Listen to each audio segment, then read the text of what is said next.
Olá, estamos de volta. Essa é a videoaula da unidade 4 do módulo 2. A gente já conversou sobre letramento digital, sobre alfabetização midiática e informacional, sobre educação midiática. E para fechar esse módulo, a gente vai conversar sobre educomunicação.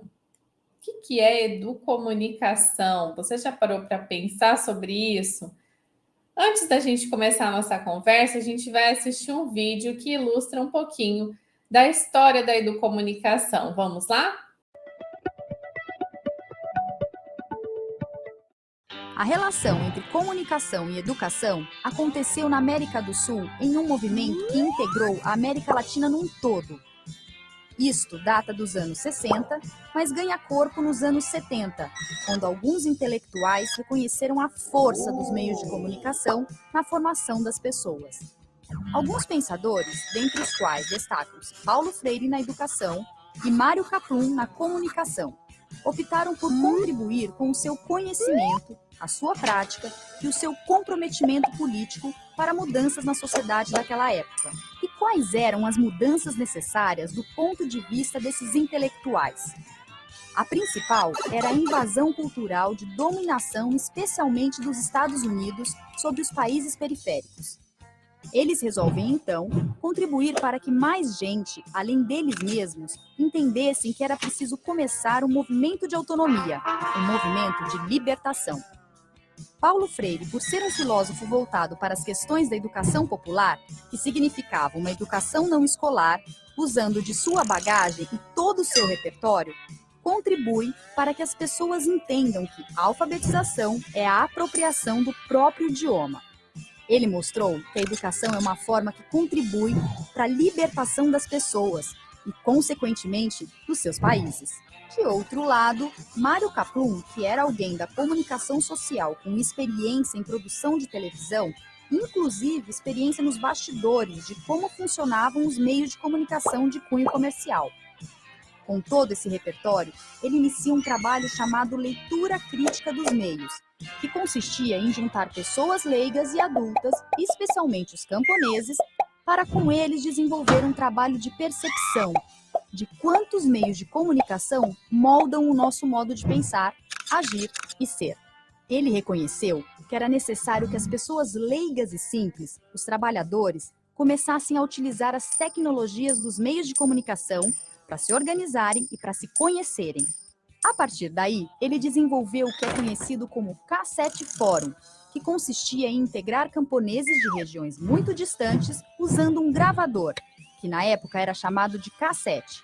Era um gravador que servia para as pessoas se ouvirem, no caso, os trabalhadores.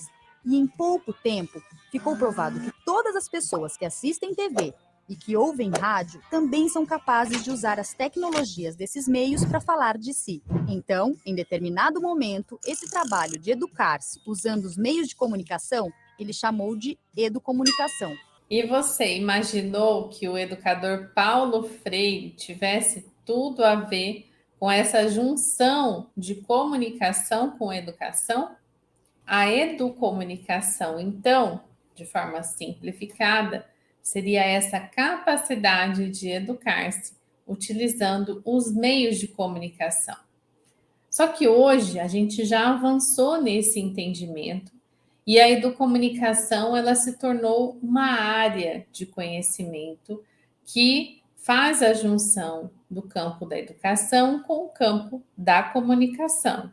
Lá no site da Associação Brasileira de Educomunicação, a gente tem a seguinte definição: a educomunicação é entendida pela ABP Educom como um paradigma orientador de práticas socioeducativo-comunicacionais que tem como meta a criação e fortalecimento de ecossistemas comunicativos abertos e democráticos nos espaços educativos, mediante a gestão compartilhada e solidária dos recursos da comunicação, suas linguagens e tecnologias, levando ao fortalecimento do protagonismo dos sujeitos sociais e ao consequente exercício prático do direito universal à expressão. a gente consegue ver nesse conceito vários elementos que nós já trabalhamos em letramento digital, em alfabetização midiática e informacional, em educação midiática. E a educomunicação é esse paradigma em que todos esses elementos estão integrados. Então, essa interface entre a comunicação e a educação traz uma ampliação da capacidade de expressão de todas as pessoas em um dado contexto educativo, presencial ou virtual, tanto em práticas de ensino formal quanto em experiências de educação não formal ou mesmo informal. Traz melhoria do coeficiente comunicativo das ações educativas, convertendo-as em práticas de diálogo social a serviço da cidadania.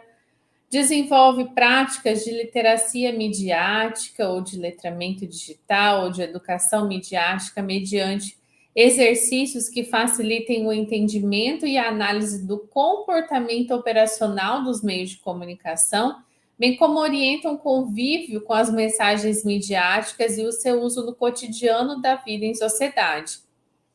Traz o emprego dos recursos da informação nas práticas educativas, numa perspectiva criativa e participativa. Traz o protagonismo comunicativo dos sujeitos, independente de suas condições de idade, gênero, nível econômico e posição social. Então, nessa perspectiva, a educomunicação pode ser sinônimo de educação para a plena cidadania. A ABP Educom, que é a Associação Brasileira de Educomunicação, ela foi fundada em 2012 e ela veio para construir uma rede de uma praxis educomunicativa, colocando-se a serviço dos profissionais e pesquisadores do novo campo, para que dialoguem entre si em igualdade de condições em benefício do campo em todo o Brasil. E hoje o presidente da ABP Educom é o professor Ismar de Oliveira Soares.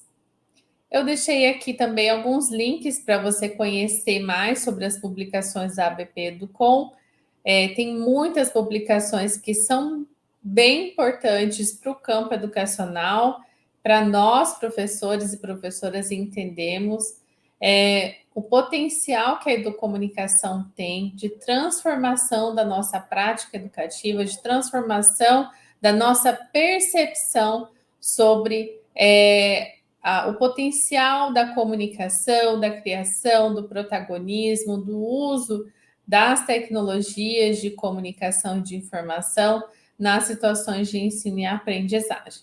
Aqui também tem links para lives e para eventos que são promovidos pela ABP Educom. Nós temos como referência principal dessa unidade um artigo publicado pelo professor Ismar de Oliveira Soares, o presidente da ABP Educom, em que ele fala sobre a educomunicação e a educação midiática para a renovação curricular do Brasil, trazendo algumas reflexões sobre a BNCC e de como ele enxerga todo esse acontecimento da BNCC como uma proposta de renovação curricular que abre, possibilidades de desenvolvimento de um programa pedagógico que favoreça essa prática, essa ação educomunicativa entre professores, entre estudantes no cotidiano da escola. E ele destaca que todos os elementos da BNCC, todas as competências gerais da BNCC e as específicas que trazem no seu bojo as práticas educomunicativas, e eu deixei essas competências listadas aqui no slide, você pode acessar depois e ler novamente. E eu gostaria de destacar uma citação do professor Ismar nesse texto que ficou como referência de leitura para vocês, que diz o seguinte: com orientações como essas expressas com suficiente clareza, de forma a não permitir enganos no desenho e implementação das futuras versões curriculares, estaria comprovado que efetivamente se instalou no país um diálogo entre as competências gerais da BNCC e as metas da educação midiática. Caberá naturalmente aos mídia-educadores e aos educomunicadores discutir na prática de cada caso as especificidades do tratamento previsto para o projeto pedagógico. se sob uma perspectiva iluminista bancária ou se no contexto de um procedimento construtivista dialógico. Aqui o professor Ismar está questionando efetivamente o que vai acontecer com todos esses elementos da BNCC quando efetivamente isso tiver que ser efetivado lá na prática, na execução curricular dessas propostas, né? E hoje a gente tem os mídia educadores que são licenciados, professores, pedagogos e professores de outras licenciaturas que atuam nessa perspectiva da mídia educação, que enxergam o potencial de educar com as mídias, para as mídias, com as mídias, pelas mídias, e dos educomunicadores que são profissionais formados especificamente para trabalhar com propostas educomunicativas no campo da educação. A gente já vai saber um pouquinho mais sobre esse perfil de trabalho. E o professor Ismar, então, levanta essas questões. Mais para frente no texto, ele também traz mais algumas análises de como ele enxerga todos esses elementos que estão propostos aqui na BNCC. E ele diz o seguinte: a proposta que mantemos e socializamos é levar a base curricular brasileira no espaço de ação das secretarias municipais de educação, as ideias inovadoras de Anísio Teixeira e Paulo Freire, no sentido de construir projetos de educação que resgatem o protagonismo do professor e do aluno no chão do sistema educativo, pelo cumprimento dos dispositivos legais abertos a uma comunicação dialógica e participativa, como as identificadas e transcritas nesse artigo. É o que denominamos educomunicação possível. E agora eu quero te convidar a assistir esse vídeo do Brasil de Fato para a gente entender um pouco mais sobre a influência de Paulo Freire para a educomunicação. Vamos lá? 19 de setembro, dia de celebrar os 100 anos do nascimento do educador, filósofo e patrono da educação brasileira, Paulo Freire. Sua vida foi dedicada às formas de romper e superar barreiras educacionais de dominação dos povos. Desenvolveu métodos revolucionários de filosofia e de pedagogia, baseados na construção do pensamento crítico, no diálogo e na intrínseca aproximação com a realidade dos educandos. Ainda no Educom Rádio, quando estávamos discutindo com um grupo de crianças de 10, 11 anos, eles queriam ser, todos com o microfone na mão, e um garotinho falou assim: quando eu crescer, eu quero ser Paulo Freire. Ele estava entendendo tudo, né? Ele tinha no imaginário dele um revolucionário, ele queria ser um revolucionário. E isso se multiplica. Crianças que querem ser Paulo Freire se multiplicam. Nós necessitamos dar espaço para essas crianças. Uma das áreas enraizadas nos pilares freirianos é a educomunicação, que aposta na educação midiática, na gestão democrática da mídia, na produção de conteúdos educativos e no uso de diversas formas de mídia em processos de ensino-aprendizado, para ampliar a participação popular nos processos comunicativos e promover cidadania. Quando os articulistas internacionais, os pesquisadores internacionais, ao lerem Paulo Freire e ao observarem o movimento comunicativo, descobriram uma conexão, né? Que havia conexão entre o pensamento freiriano e a ação educomunicativa. Então, não era simplesmente um projeto de educação para a mídia, voltado para os meios, mas era um movimento em torno ao processo comunicativo, né? Libertário, e a partir da perspectiva de transformação social profunda proposta por Freire. Um exemplo dessa transformação está acontecendo na vida do jovem artista Ricardo Boa Sorte, que mora em Lençóis, na Chapada Diamantina, na Bahia. Ele participa das ações educomunicativas da chamada TV Griot, uma web TV e cineclube baseada em princípios pedagógicos que levam a reflexões sobre a opressão de determinados setores sociais. Aí acaba trazendo, eu trouxe coisas críticas também, né, relacionadas à exploração, por exemplo, foi quando fechou a exploração do diamante e veio a exploração do turismo, que é outro tipo de exploração. Quem são os garimpeiros de hoje? Quem são os coronéis de hoje, entende? Como se dá essa relação de trabalho, empregado, empregador, tipo, patrão, funcionário, sabe? O comunicólogo e educomunicador Cacá Nascimento que mora em Campina Grande, na Paraíba, apresenta a educomunicação como uma das formas de barulhamento para dar protagonismo às pessoas oprimidas. Naquela prática freiriana que converte o silêncio no direito de falar, no direito de comunicar. A gente fala sobre como as ações educomunicativas, sobretudo as proporcionadas pelo meio popular, né, o campo popular, as organizações sociais, elas cumprem um papel de desconstruir essa sociedade do silêncio, que foi uma imposição, né, das maiorias, ou melhor, das minorias de alta classe, em relação às maiorias populares. E partindo da ideia de que todo este processo, tanto da educação quanto da comunicação, vive uma disputa constante de projetos de dominação versus libertação, é preciso olhar para o futuro. Nós sempre entendemos que as crianças do ensino infantil, os pré-adolescentes, são aprendizes, são crianças, eles vão receber conhecimento. Mas esses bebês, essas crianças, esses adolescentes, são os donos da terra. Nós adultos, nós estamos deixando uma terra para eles, ou não. As crianças necessitam dizer que país eles querem para elas. As crianças, os adolescentes. Isto é, a mobilização das crianças em favor de uma cultura de paz, em favor de uma cultura de desenvolvimento, em favor de uma mobilização nacional, é necessário que seja feita. Eu gostaria de ser lembrado como um sujeito que amou profundamente o mundo e as pessoas, os bichos, as árvores, as águas, a vida. Não é só sobre comunicação, não é só sobre os meios de comunicação, mas é sobre transformar o silêncio no direito de comunicar. Essa é a mensagem desse vídeo, essa é a mensagem que está por trás da perspectiva da educomunicação, que é de dar voz, que é de dar protagonismo, que é de considerar o contexto, e é tudo isso que move as práticas educativas nessa perspectiva.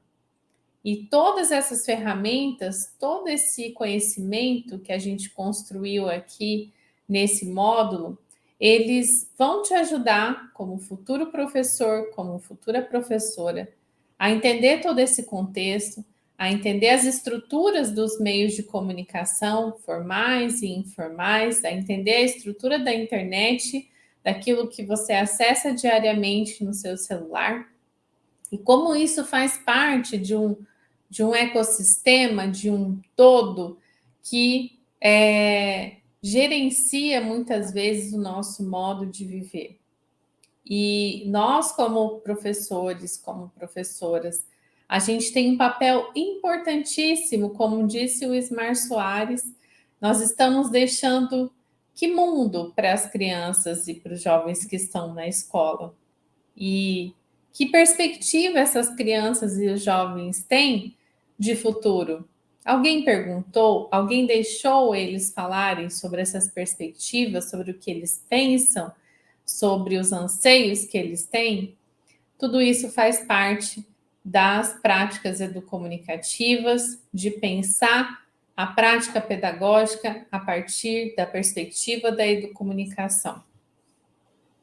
E agora a gente vai assistir o último vídeo, um vídeo de apresentação da licenciatura em Educomunicação, que é um curso que tem na USP, para você entender como esse campo de conhecimento também criou uma nova profissão, que é a profissão de educomunicador.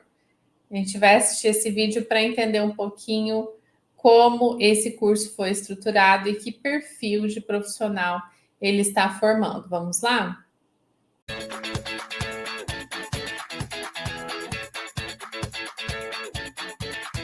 Olá, sou Claudemir Edson Viana, docente e coordenador pedagógico da licenciatura em Educomunicação, curso oferecido pela Escola de Comunicações e Artes da USP. O formado em Educomunicação consegue se efetivar como profissional especializado junto às instituições de ensino formal, seja como coordenador de projetos, seja como docente de laboratórios multimídia, que apoia os demais docentes na elaboração e execução de projetos que explorem esses recursos da comunicação e da informação, que promovam a liberdade de expressão, que promovam a expressão comunicativa dos alunos nas mais diversas linguagens e usos dos recursos disponíveis na nossa cidade.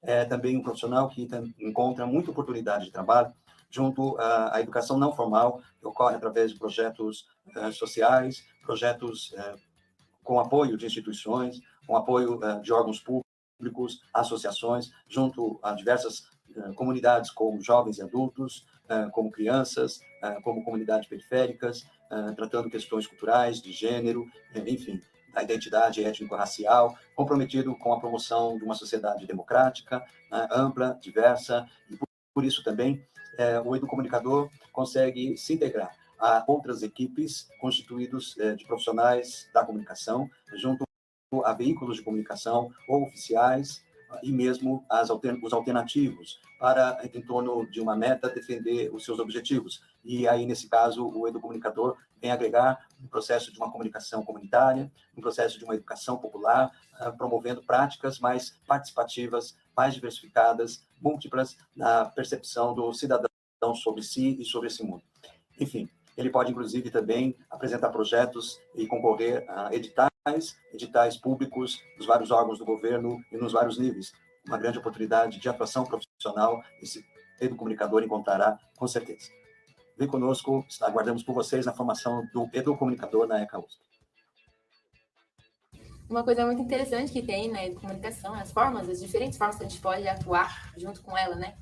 E um espaço que a gente pode estar aplicando a comunicação é a pesquisa. Logo no primeiro, segundo semestre de graduação, eu já me meti na pesquisa, e é muito prazeroso a pesquisa em educomunicação, porque você pode produzir conhecimento já logo no começo, porque ela é uma coisa jovem, é um conceito jovem. Então, muitos pesquisadores eles estão também interessados em a colaboração dos alunos, graduandos, e é muito divertido estar na pesquisa com educomunicação. Outra forma da gente atuar com educomunicação é na educação. A gente pode atuar na educação formal, das escolas, né?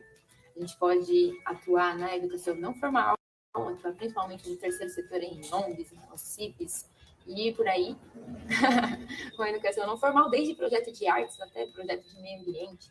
É uma coisa que eu também tenho muito prazer em fazer, e estar junto com pessoas que querem usar a educomunicação e a comunicação para uma transformação social.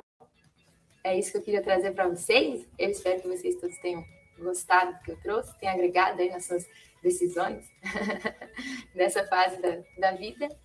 E só desejo muita sorte para vocês, todo esse percurso. Eu sou Tatiana Luz, sou egressa da licenciatura em Educomunicação. Entrei na ECA em 2014, então eu sou da 4ª turma, bem do comecinho. Então, uma pergunta que talvez vocês tenham, que é: o que faz uma pessoa formada em educomunicação? Existe mercado de trabalho? Um primeiro caminho possível para uma pessoa formada na licenciatura em educomunicação é o caminho da pesquisa. Dentro da própria ECA, a gente tem a linha de comunicação, interfaces e institucionalidades, em que a gente pesquisa dentro de comunicação e educação, por exemplo. Não só na ECA, mas em diversas universidades brasileiras existem linhas de comunicação e educação. Então, o caminho da pesquisa é um caminho muito legítimo e bacana para ser seguido depois de formado na Educom. Uma segunda possibilidade, como o próprio nome diz, é uma licenciatura. Então, a gente sai da USP habilitado a trabalhar em escolas, a dar aula e trabalhar em equipes pedagógicas multidisciplinares. Então, por alguns anos eu trabalhei em escolas particulares dentro da área de tecnologia educacional, pensando então a educação midiática, pensando a interface das disciplinas com a educação para os meios, educação crítica para os meios, claro. Existe um campo amplo e que vem crescendo cada vez mais dentro das escolas, de pensar a educação para a comunicação. E um terceiro caminho que eu queria comentar com vocês, que são os projetos e as parcerias espontâneas que surgem. Então, por exemplo, eu acabei de começar num projeto que existe em parceria entre a ABP Educom, que é a Associação Brasileira de Pesquisadores e Profissionais em Educomunicação, e a Secretaria Estadual de Saúde. Então, está sendo dado um curso para os agentes de saúde para pensar como que o trabalho deles pode ser mais efetivo a partir da abordagem educomunicativa. Então, boa sorte. Eu espero que vocês trilhem um caminho muito bacana e que a gente venha se conhecer ainda. Foi um prazer. Tchau, tchau. Muito bacana, né? Conhecer as perspectivas aí de atuação desse novo perfil profissional que é o educomunicador. Mas nós, professores e professoras, continuamos à frente desse protagonismo de atuação nas escolas, no trabalho com educomunicação, e por isso essa formação é tão importante para vocês. E eu deixei aí mais uma dica de conteúdo super bacana, que é essa live do projeto Lab Nova, que tratou sobre educação midiática e informacional, ferramentas e estratégias para o exercício da cidadania digital entre crianças, jovens e adultos. Essa live foi protagonizada pelo professor Ismar de Oliveira Soares, pelo professor Márcio Gonçalves, duas pessoas que eu respeito e admiro muito, e a mediação da querida professora Rose Pinheiro, aqui da UFMS, lá do curso de jornalismo.